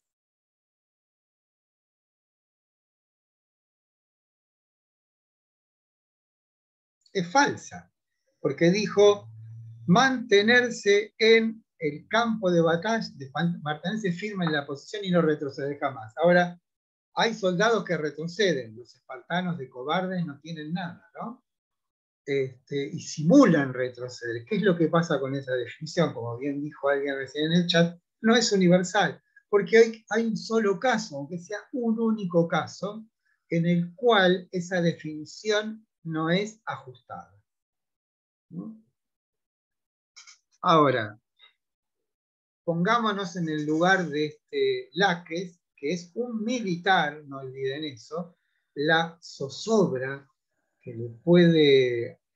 le viene cuando un individuo que no es un experto militar le está diciendo que no sabe lo que es el valor. Entonces, pongámosle que Sócrates improvisa otra definición que es igualmente destrozada por Sócrates con esta parsimonia, ¿no? No es que Sócrates se enoja, y fíjense que Sócrates algo que no hace, es oponerle otra definición, sino que lo que hace es describir la falencia de la definición que acaba de formular su interlocutor, pero él no opone otra definición. Simplemente describe la precariedad de la formulación de su interlocutor, lo que provoca en el interlocutor y en el caso de este hombre Laques, un estado de zozobra. Cuando intenta una nueva formulación, que es otra vez disuelta por Sócrates, este hombre entra en una especie de crisis intensa, y supongamos, lo digo yo, que este hombre Laques, con un hilo de voz, con los ojos inyectados en sangre, le dice, bueno, Sócrates, pero entonces, ¿qué es el valor? Y Sócrates, muy suelto de cuerpo, le dice, no sé lo que es el valor. No tengo ni idea, ¿no? Ahora, lo que le está diciendo Sócrates, fíjense, esto es muy importante, porque si Sócrates le dice, mira, hermano, el valor es esto, se terminó el trabajo. Sócrates jamás dice lo que hay que hacer. Jamás te da un manual de principios a través del cual vos puedas acceder a una vida plena. Nada de eso. Lo que le está diciendo en última instancia a Laques y a todos sus interlocutores, que todos aquellos conocimientos que provienen de la experiencia siempre son conocimientos susceptibles de ser argumentativamente deshechos por una argumentación que también proviene del orden de la experiencia. No hay ninguna formulación proveniente del orden de la experiencia que sea en sí misma válida. ¿Por qué? Porque la experiencia siempre nos da datos fragmentarios y nosotros de lo fragmentario no podemos acceder a lo universal. Lo que le está proponiendo Sócrates es cambiar el orden del discurso y pasar de la experiencia al orden de las esencias o al orden de los conceptos. ¿Me explico? O sea, cada vez que ustedes se peleen con un vecino, un novio, un marido, un hijo, una tía, un tío, un suegro, una suegra, tengan presente esta enseñanza socrática, que ante una formulación proveniente de los hechos, siempre va a haber otra formulación también proveniente de los hechos, que se contraponga y que ninguna de las dos va a ser verdadera. La única solución que Sócrates nos propone es pasar del plano de los hechos al plano de lo universal, del plano de lo particular al plano de lo universal. Ahora, ¿dónde encontramos el plano de lo universal? Pongámonos en el lugar del pobre Laques, cuando en esa manera tan expuesta le dice, bueno, ¿y qué hago? Sócrates dice, no sé, qué sé yo. La verdad que no sé. Pero sí, lo que le dice Sócrates es, deja de buscar el conocimiento en el orden de la experiencia y de algún modo girá sobre vos mismo y en lugar de buscar fuera la verdad, buscala en tu propia interioridad. Esto es lo que le está diciendo Sócrates, existe en todos y cada uno de nosotros una zona no transitada y que tiene que ver con el conocimiento y con el conocimiento de lo esencial, que no reside en el mundo de acá afuera, sino en el mundo de acá adentro. Lo que le está diciendo Sócrates es que ingrese en una tarea de algún modo infinita, que es la búsqueda de las verdades absolutas. Y esas verdades absolutas no residen en la experiencia, no residen en el mundo, sino en nuestra propia interioridad. Esa es la garantía que yo les decía que tenía Sócrates acerca de una suerte de región, de zona, de la cual participamos todos los humanos, y que en esa zona residen verdades que no son como las verdades de la experiencia, sino verdades que hay que descubrirlas, verdades que implican una tarea, que implican una transformación de nuestra vida. Pero de esa tarea ahí sí saldrá un hombre nuevo y ahí se habrá verificado con éxito lo que la técnica de la mayéutica implica. Esto es crear nuevos hombres. Esos nuevos hombres entonces no habrán de provenir de que puedan compendiar en sí toda una colección de hechos en sí mismos innumerables, sino que deben poner entre paréntesis esa búsqueda ciega e incesante en la exterioridad y sumergirse dentro de uno mismo, porque es ahí donde residen las verdades genuinas. Me cansé. ¿Está claro? Sí, profe, se entendió. Sí, profe. Bueno, ¿qué es lo que entonces consiste esta tarea socrática? En una transformación radical de nuestra perspectiva vital.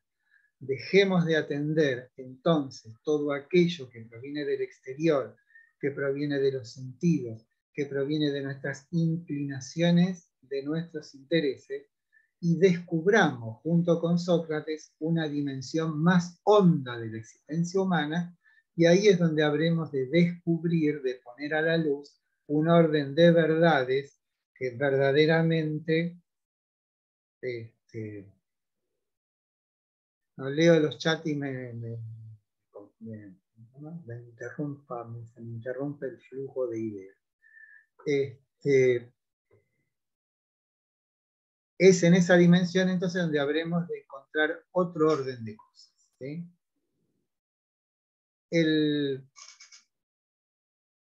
Insisto en esto, fíjense que Sócrates no nos da ningún recetario, no nos da ningún manual para ser felices, no nos provee de ninguna técnica para que la vida se nos despliegue bella y armoniosa, sino que hagamos otro tipo de trabajo, trabajemos sobre nosotros mismos.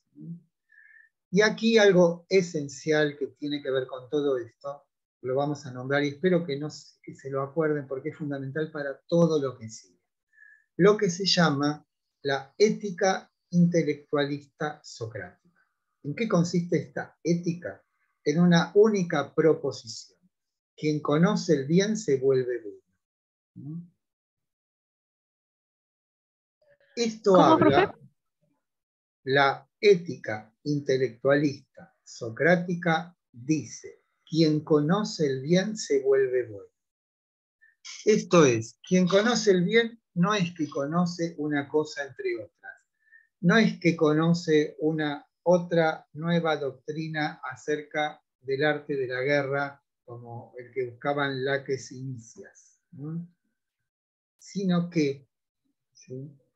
Esto implica que cuando yo conozco el bien, eso es cierto lo que dice Silvina, que no hay un procedimiento único, cada uno tiene que encontrarse en su propio camino, en su propia manera, descubrirse, porque la garantía socrática, la convicción socrática es que en nosotros existe una zona de mayor valor, de mayor intensidad, y que lamentablemente la desconocemos, vivimos como si no existiese. Entonces, él lo que nos invita es a que redescubrir en nosotros una zona donde, zona está mal la palabra, porque parecía que es un lugar, no es exactamente un lugar, pero son las limitaciones del lenguaje. Un orden, mejor dicho, interior, donde habremos de descubrir verdades genuinas. Lo genuino de una verdad es su universalidad. Esto es que valga para todos en todos los casos. Ahora. Es ahí es donde, disculpe, es ahí es donde dice del orden de los saberes, que hay saberes superiores, a eso se refiere también. Claro, claro. Aunque todo esto nosotros no sabemos si es Platón, como Platón escribió estos textos. No sabemos si realmente Sócrates pensaba eso o no. Pero lo que importa es que sí lo pensaba, o sea, a lo que voy. Lo que no sabemos es si esas ideas son de Sócrates o de Platón. Pero que cuando él nos dice que busquemos en otra dimensión lo verdadero, nos está diciendo eso, desprendámonos del orden de lo cotidiano, desprendámonos de todo aquello que tiene que ver con las modas, costumbres, hábitos, ¿sí? Del mundo en el que vivimos y descubramos otra nueva dimensión, que es común a todos los hombres. Que sería el autoconocimiento, ¿o no, profe? ¿Cómo? Sería el autoconocimiento y conocer es un también las autoconocimiento, experiencias pero no es el autoconocimiento de mis particularidades, no es un autoconocimiento biográfico, no tiene que ver con eso. Tiene que ver con un Sería conocimiento conocerla. de lo esencial. ¿Sí? Ok. Ahora, volvamos a esto de la ética intelectualista. No es que yo conozco una cosa entre otras, sino que hay en esta otra dimensión de la que estamos hablando una característica que es fundamental. Cuando yo conozco el bien, no es que yo tengo una noticia del bien como tengo una noticia de otra teoría acerca de cómo educar a los muchachos para que vayan a la guerra. No es una noticia más, sino que es una notificación de tal valor, tiene tal efecto que yo me vuelvo uno con eso que conozco. No sé si me explico. Y esto tiene una particularidad, que una vez que yo he conocido, esto es, me he sumido, he sido tomado por el bien, ya no tengo posibilidad de volver atrás. No es que esto es un episodio y volverá, y puede haber otro episodio en que yo digamos, esa experiencia se desvanezca y vuelva a caer en el mundo de los sentidos. No, es una propiedad que se vuelve consubstancial conmigo. Esto es, cuando conozco el bien me vuelvo bueno. Bueno no quiere decir que me vuelvo, que acaricio a los animales dormidos y le doy limosna a la gente pobre, no. Ser bueno quiere decir, en este sentido griego, volverse excelente. Esto es, volverse excelente es que mis capacidades, mis posibilidades han sido plenificadas. Me vuelvo un ser íntegro. Eso es lo que quiere decir ser bueno. Hay una palabra griega que se llama arete, que quiere decir excelencia. Esto es, cuando quedo yo sumido en ese orden de lo excelente, esto es de lo eterno, de lo inmortal, yo me vuelvo eso mismo excelente e inmortal. Entonces, mis acciones en el mundo de todos los días van a estar inexorablemente teñidas por esa consustancialidad con lo eterno que ya está en mí antes de que yo lo descubra. Lo que hace Sócrates es persuasivamente, pedagógicamente, orientarnos hacia esa dimensión. Y lo hace primero destruyéndonos. O sea, el primer paso, fíjense lo que le pasa a Laques, es un momento claramente destructivo. Está disolviendo nuestras convicciones. Le está diciendo a Laques, perdóname Laques, pero esto que vos decís implica ignorancia. ¿Sí? O sea, el que sabe muchas cosas no sabe nada. Eso es lo que le está diciendo. ¿Por qué? Porque no conoces la esencia de todas esas cosas que vos crees que conoces. O sea, crees que sabés qué es el arte de la guerra, así que no sabés qué es el valor. ¿Se dan cuenta? Entonces, ¿qué es lo que hace Sócrates? Sí. Esta tarea de regresar a una fuente genuina de saber es lo que implica esto del valor. Lo mismo puede ocurrir con la belleza, lo mismo puede ocurrir con la simetría, con la armonía, con esos saberes no sabidos que residen íntimamente en el alma de cada uno. Bueno, saben ustedes, bueno, este es como, digamos, el fin de la tarea socrática, esta tarea de transformación de sus interlocutores. Y esa transformación se realiza con un procedimiento. Y ese procedimiento tiene que ver con la tarea de la madre.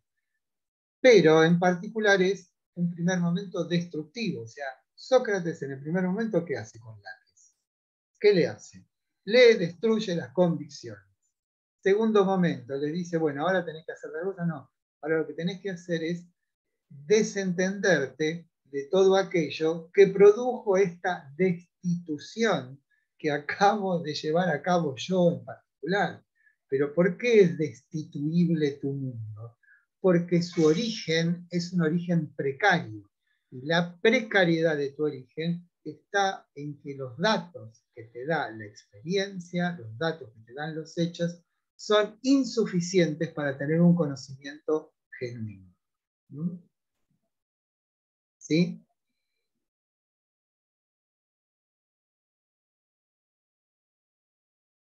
Por lo tanto, lo que está poniendo a la luz Sócrates es que ese orden del conocimiento común, ese orden de las opiniones, no es el orden adecuado, apto para que una vida humana se desarrolle de un modo adecuado. Tenés que recurrir a otro orden. Por supuesto, ustedes inmediatamente les aparecerá en la cabeza que esto se parece, de hecho se parece, a una transformación religiosa. Uno va a la iglesia y dice, bueno, préndanse del mundo, que acá hay otro mundo. Apáguenlo. Por favor.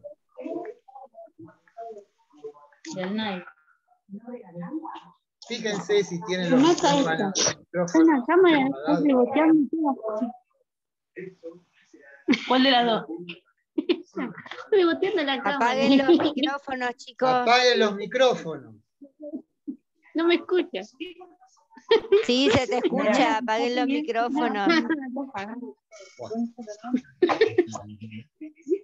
El último capítulo entonces de nuestro asunto es Sócrates lo condenan a muerte, ¿no? Lo condenan a muerte con dos acusaciones. Una es corrupción de la juventud y la otra es traer nuevos dioses a la polis, ¿no? Eso de los nuevos dioses a la polis ya lo hemos dicho, pero agrego que para los griegos traer nuevos dioses no implicaba ninguna transformación radical de su manera tan particular de la religión, ¿no? Podían traer dioses de otro lado, una especie de, un dios era una especie de embajador de otro pueblo, ¿no? Fíjense lo que pasaba en Roma en los primeros siglos de nuestra era, por ejemplo, que se vuelve importantísimo el culto a la diosa Isis, que es una diosa egipcia, ¿no? Pero acá es otra cosa. Este dios de la interioridad sí vulnera los valores más firmes de la religiosidad griega, que es estar expuesto a la asistencia de lo divino, pero no de un modo particular. No está desarrollada la individualidad tal como lo está en nosotros, ¿no? Y la otra acusación, la de corrupción a la juventud, no tiene que ver con una cuestión sexual, tiene que ver con que para estos que lo acusan, Sócrates perturba la mente de los jóvenes, los vuelve contestatarios, los vuelve críticos, los vuelve insoportables, digámoslo de una manera. Y efectivamente lo condenan a muerte. Sócrates está en la cárcel y los compañeros de Sócrates, algunos pudientes, por ejemplo Platón era de una familia más ricas de Atenas, le proponen escaparse. Ya habían preparado todo, el lugar, el dinero, todo, y parece que en general esas condenas a muerte difícilmente se cumplían porque todo el mundo se escapaba, ¿no? Sin mayores inconvenientes. Pero Sócrates da un gesto de dignidad y dice, ¿qué somos cada uno de nosotros los atenienses? ¿Qué soy yo como ateniense? Esto es muy importante. Sino el resultado de las leyes de Atenas. Piénsenlo en términos de la Argentina. ¿Qué somos nosotros? Sino, en gran parte, el resultado de las leyes que se fueron gestando a lo largo del tiempo en esta comunidad que se llama la Argentina. Claro, en un lugar mucho más acotado en el espacio y en el tiempo y en la cantidad de habitantes, esa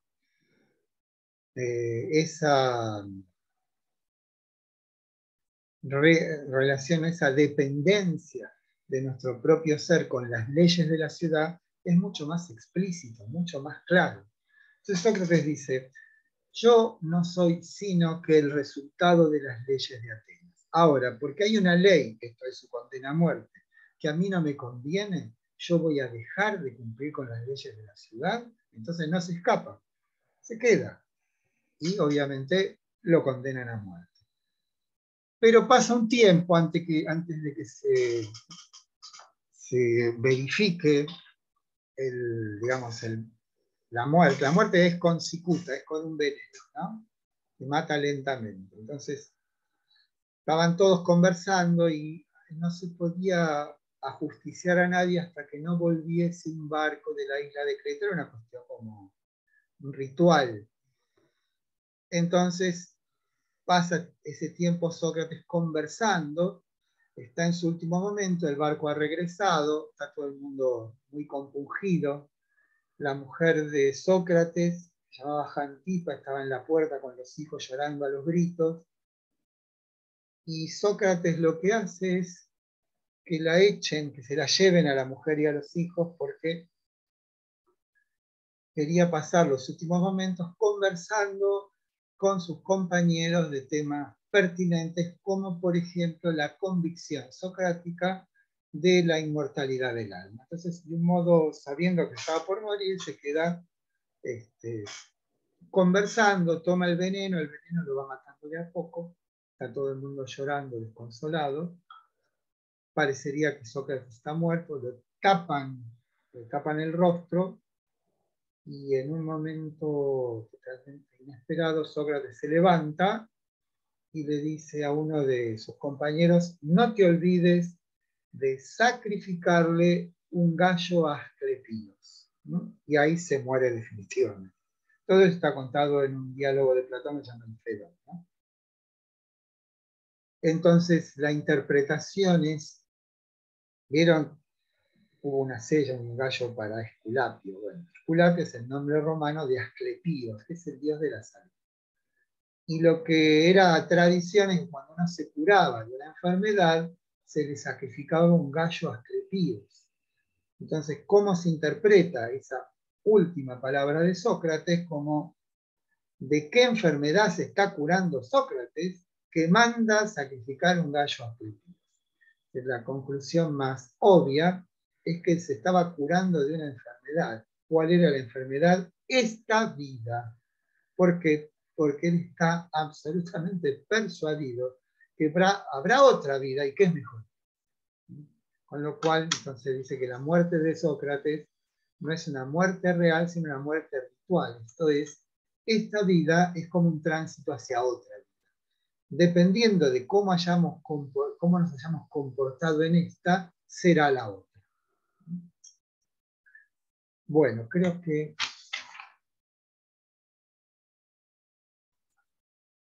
¿alguna preguntita?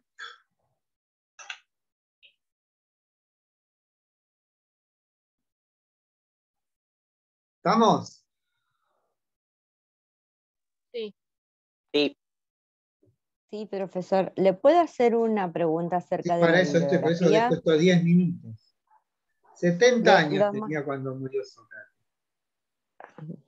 Le hago una pequeña consulta sobre la bibliografía puntualmente, que dice bibliografía obligatoria, ética y filosofías, que está el capítulo en el libro de la sofística. Después, detiene Marcel, los maestros de la verdad. Está no, en el eso blog. no. Para, no es necesario. Para Sócrates vamos a tomar el capítulo que se llama Los sofistas, y después Sócrates, una vida filosófica. Sí, y después los dos capítulos. el texto que está en el libro que se llama Platón, que se yo. Ese es el que continúa. Ah, perfecto. O sea, bárbaro. Bueno, los dos muchísimas gracias. textos de Amuchastegui, que se llama Los sofistas, y el otro se llama, porque el libro se lo regalé a mi hijo. Ya se lo leo. Se llama el primero es Introducción a la ética, después viene Los sofistas, después Sócrates, una vida filosófica, ¿no? Una vida filosófica, y después el de Platón, suyo. Ese es el que hay que leer también para la próxima, que vamos a ver Platón. Recuerden que el muchísimas jueves les gracias. mando el trabajo práctico, que lo tienen que responder antes del sábado a las 4 de la tarde. Sí. Pero es rápido, son 5. Profe, ¿puedo hacer otra consulta? Sí, para eso estoy. Escucho. Sí. Con respecto a la bibliografía, ¿es solamente el libro o también me tengo que guiar por lo que está en el blog? Por ejemplo, en el caso de Aristóteles, vamos a tener el texto que está en el libro, y después yo les voy a mandar, se lo voy a mandar yo, el texto del profesor Carpio, que también está en la página. Después les voy a mandar también por mail la página web, porque en la página web están todos los textos, ¿sí? No está el libro, pero yo ya creo que les expliqué que el libro no es exactamente lo mismo de lo que está en la página, porque para escribir el libro nosotros corregimos muchos artículos. Yo no te puedo decir la dimensión de las correcciones, porque cada profesor que escribió un artículo hizo su propia corrección. Yo puedo hablar de las correcciones que hice yo en mis artículos, que fueron mínimas, pero no sé los otros. Entonces, no puedo decir que lo que está en la página es lo mismo que lo que está en el libro. Entonces, por eso. Ahora, después, cuando mande el trabajo práctico, les voy a mandar el link de la página. El jueves voy a mandar un trabajo práctico que se manda por internet, y son los formularios de Microsoft. A ustedes les llega ese formulario por mail y se les abre, y hay una serie de opciones, una pregunta, y en general son 2 opciones o 3 opciones que tienen que elegir. Cuando terminan de hacer eso, y por favor tengan mucho cuidado en poner bien el mail, porque después se arman unos líos bárbaros con eso, el DNI, apellido y nombre, y el mail, ¿no?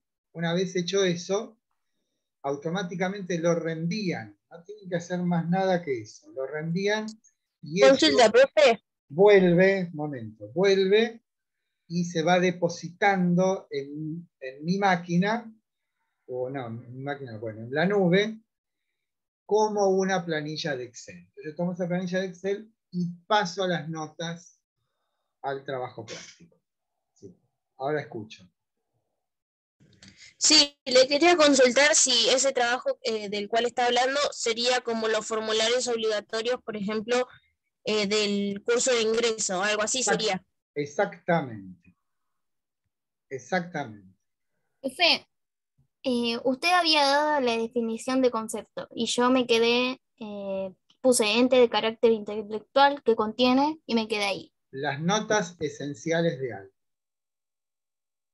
Cuando digo notas, digo los elementos, o sea, que de una mesa, ¿qué es lo esencial de una mesa? Que tenga tabla y tenga pata.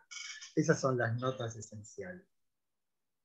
No, la metaética no entra. No está, ya hicimos el trabajo práctico del texto que no lo corregí todavía. Clase va con S, de Carla. Profesor, disculpe, hay muchos chicos momento, que no sé el martes que viene yo voy a llevar a la clase presencial los trabajos prácticos corregidos y voy a pasar por cada grupo y se los voy a dar.